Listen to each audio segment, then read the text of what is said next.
el sumo sacerdote del previo año, el más viejo, era todavía honrado como el sumo sacerdote, aunque él no estaba ya como sumo sacerdote. Así que por eso la Biblia es muchas veces criticada por sus descripciones, pero su descripción está correcta. Y también algunas de las críticas dicen que nadie como Caifás jamás existió. Bueno, finalmente encontraron su mismo sarcófago con el nombre de Caifás, el sumo sacerdote. Así que esto es histórico también. Entonces, si miramos a los juicios de Jesús, la Biblia de hecho menciona 7 juicios de Jesús, lo cual es fascinante porque el número 7 es el número de Dios.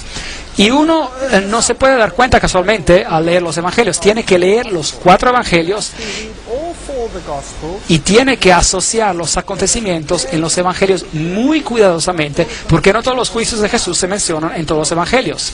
Algunos evangelios se concentran en Pilato, otros evangelios se concentran en el juicio de Herodes. Jesús fue primero llevado a Anás, y allí tuvieron un juicio delante de Anás. Y fue allí donde el siervo de Anás golpeó a Jesús en el rostro, porque Caifás le preguntó acerca de lo que estaba haciendo, o lo interrogó, digamos, acerca de lo que estaba haciendo. Y Jesús dijo: no hice nada en secreto. Pregunta a estos lo que yo dije, porque yo siempre he predicado en las sinagogas. Y el siervo de Anás lo golpeó en la cara, y entonces ese fue el primer juicio de Jesús. Luego lo llevaron con Anás al sumo sacerdote de ese año, el cual era Caifás. Así que Anás y Caifás debieron haber tenido otro juicio con Jesús. De allí fueron al juicio de la noche. Así que tuvieron un juicio de noche. Y la Biblia nos dice que Jesús fue bajado a un hoyo. Proféticamente en el libro de Salmos se menciona. Y luego tuvieron un juicio en la mañana, porque de acuerdo con su ley era ilegal tener un juicio de noche y tenían que tenerlo cuando el sol levantaba. Así que hubo un juicio con Anás, un juicio con Caifás y Anás, y hubo un juicio de noche con parte del Sanedrín, y juntaron después todo el Sanedrín y tuvieron un juicio en la mañana, y encontraron a Jesús culpable, y luego lo llevaron a Pilato. Y Pilato lo examinó, pero Pilato no quiso decidir por él mismo. Así que lo mandó a Herodes. Y Herodes tuvo un juicio y tampoco quiso hacerlo él solo. Así que lo mandaron de vuelta a Pilato. Y hubo un juicio final cuando Jesús fue puesto en las manos de los judíos para crucificarlo. 7 juicios en total. Así que ese es el primer lugar donde Jesús estuvo. Hoy, por supuesto, es un lugar famoso donde Pedro nuevamente se honra. Y María, la ilustración de una diosa, de hecho, un camino a la capilla del pesebre, la capilla del bendito sacramento, el patio, las santas gradas, el hoyo sagrado. Allá abajo era donde los prisioneros se encarcelaban cuando había un juicio de noche. Y aquí están los huecos de las rocas. Entonces normalmente lo que pasaba es que sus brazos estaban puestos aquí y las manos pasaban por aquí encima y la otra por aquí y luego lo ataban por aquí. Y allí colgaba con su frente mirando al frente. Así, ahora, si los judíos encontraban a alguien culpable, tenían el derecho de poner un castigo. Pero el castigo capital, digamos, la pena capital, estaba bajo la ley romana y no se les permitía condenar a alguien a muerte. Tenían que conseguir permiso de los romanos y entonces había una ley romana. Pero sí se les permitía dar castigos. Si encontraban a alguien culpable, podían darle 13 latigazos a un lado y 13 latigazos al frente. Entonces encontraron a Jesús culpable y la Biblia no lo reporta, pero es posible que le hayan dado 26 latigazos de frente. Es posible, aunque la Biblia no lo menciona. Y aquí hay un hoyo donde bajarían a una persona y los bajaban desnudos. Y aquí están unas cruces bizantinas que en las paredes de aquí, mostrando que los primeros cristianos reconocieron a esto como un lugar. Y se bajaría la persona en este hoyo y, en otras palabras, te bajarían y luego estarías en este calabozo en la oscuridad total. Y Salmos nos dice que me bajaron en el hoyo, y así que eso debió ser lo que pasó a Jesús mientras esperaba ahí a través de la noche por el juicio de la mañana para ser convocado. Hoy puede entrar al hoyo por aquí y puede observarlo. Entonces de ahí Después hubo el juicio de la mañana y después él fue llevado a Pilato, donde fue puesto en esta prisión mientras esperaba por el juicio. Y así es como se ve aquí abajo. Y luego fue encontrado inocente por Pilato. Pilato no quiso sentenciarlo a muerte, así que lo envió a Herodes. Se burlaron de él, le dieron su capa. La Biblia dice que le rasgaron su barba, lo golpearon en la cara, le decían que profetizara quiénes los estaban golpeando, y él fue muy maltratado en esa ocasión. Ese es el piso donde Pilato finalmente lo sentenció. Aquí se pueden ver los juegos romanos en el suelo, y aquí es donde Pilato dijo las famosas palabras: Ecce homo, miren al hombre.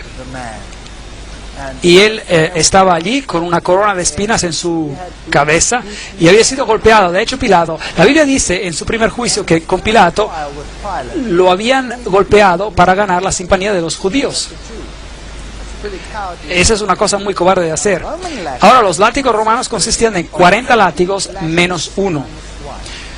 Entonces lo ataron a un pilar y luego lo golpearon con 40 látigos menos uno.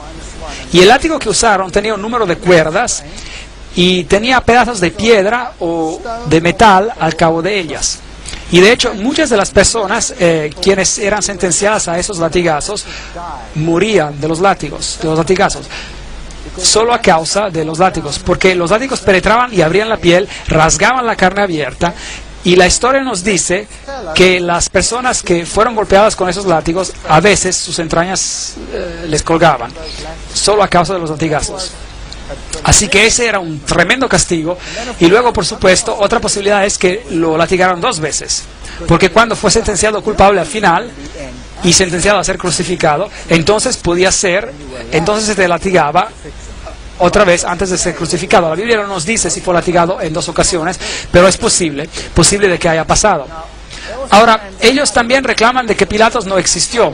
Bueno, aquí hay una inscripción actual que fue encontrada, la inscripción de Pontius Pilatus, la cual categóricamente indica que él era el procurador en los tiempos de Tiberio.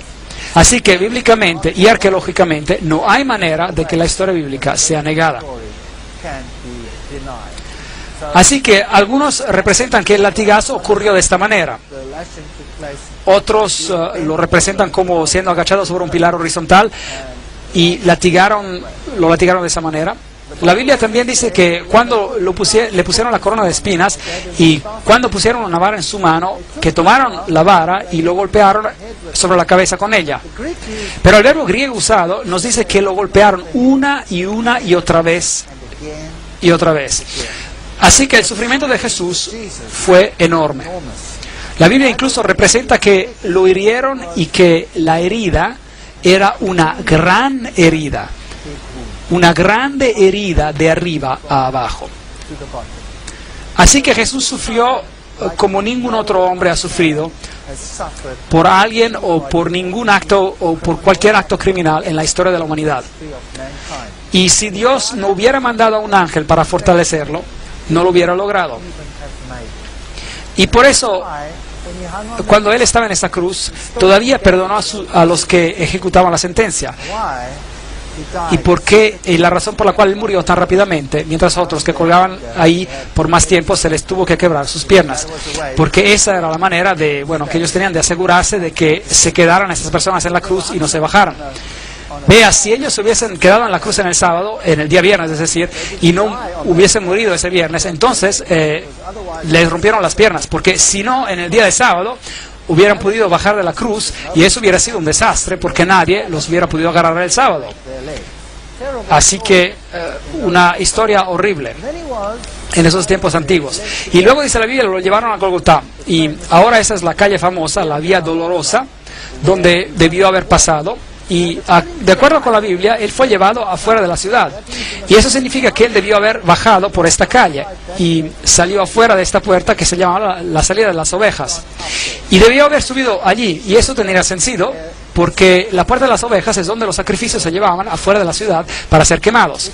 Si usted tiene la opinión católica, bueno, entonces Él debió haber subido las gradas para entrar al Gólgota, los llevaré a los ambos sitios y les mostraré ambos sitios. Y la Biblia dice que él llevó su cruz, pero que se cayó bajo ella y entonces tuvo que ser ayudado y alguien tuvo que tomar su lugar. Esta es la famosa Vía Dolorosa. Al subir pasamos por aquí, caminando por el túnel que es conocido como el túnel de Ezequías, donde tuvimos una mala experiencia, donde nos apedrearon.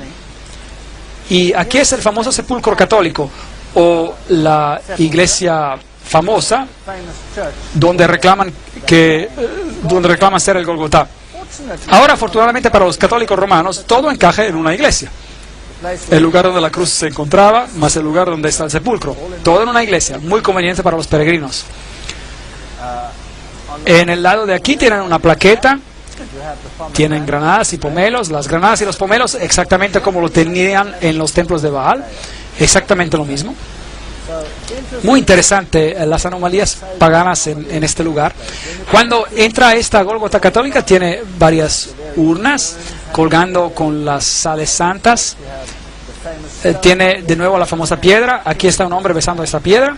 Esta piedra de aquí es donde ellos aparentemente dejaron el cuerpo después de que lo bajaron de la cruz. Y aquí está el famoso sepulcro donde se entra. Esto es donde fue enterrado, o así se supone, y así que ese es un lugar santo. Si entra allí y paga al sacerdote y él te bendice, tienes una absolución de un número de meses. Un lugar muy pequeñito, y la Biblia dice que había una piedra gigante rodada enfrente del lugar. Aquí, este lugar es muy pequeñito, es una iglesia que dicen ser el sepulcro. Así es como se ve. Y uno se da la vuelta y tiene una idea del tamaño. Y si mira las velas ahí, son bien pequeñas. Eso es todo. Es todo lo que uno puede ver y se puede mover alrededor. Y si sube las gradas a la iglesia, entonces se llega a un lugar donde las personas están bien reverentes. Y allí es donde el Gólgota estaba. Y tiene todas esas estatuas de Jesús y María y las mujeres alrededor y mucho oro, plata y brillo. Y hay un lugar justo allá donde se encontraba la cruz. Ahora, hay una Gólgota ortodoxa también, que no está muy lejos de ahí, y uno puede, aparentemente en la misma iglesia, y uno puede poner su dinero o a un lado o al otro, se puede escoger. Y si entra en ese lugar, entonces tendrá una bendición especial.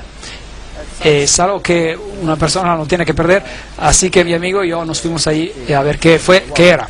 Y luego hay una roca que dicen es la calavera del Golgotá, justo ahí en la iglesia. Y dicen que esa era la calavera. Así que esa es la famosa Gólgota católica romana que tiene la mayoría de los peregrinos en el mundo. Y si sale de la Puerta de las Ovejas, la cual hoy día se llama la Puerta del León, en los tiempos antiguos se llamaba la Puerta de las Ovejas, y sale afuera, y recuerda que el muro es aproximadamente donde estuvo en los tiempos antiguos, según la arqueología. Entonces tiene un problema si se encuentra en el Gólgota católico, porque está dentro de la ciudad. La Biblia dice que Él fue crucificado afuera de la ciudad. La salvación es para cada uno. No es solo para los pocos selectos en la ciudad. Y es por eso que cuando usted sale puede ver a esta roca gigante que todavía hoy en día tiene el rostro de una calavera y se ve por ahí. Y encima hay un cementerio musulmán hoy día y se llama el lugar de la calavera. Y de hecho esto es una calavera, esto era una cantera. Fascinante. Entonces era una cantera donde Salomón tenía las piedras excavadas para el templo. Fascinante. Así que en hecho todo este valle y es parte de una montaña que continúa hacia arriba desde la izquierda y a la derecha y finalmente formó el monte en el cual estaba el templo. Y es interesante que este es el lugar donde Abraham probablemente simuló el tipo de muerte del Hijo de Dios, es decir, por medio del sacrificio que él quiso hacer de Isaac, su hijo. Pero Dios dijo, no tienes que proveer por tu hijo, yo proveeré el mío. Y este es, de hecho, la misma cumbre. Y qué fascinante. Así que esto tendría que sentido que Jesús murió encima de esta colina. Dios es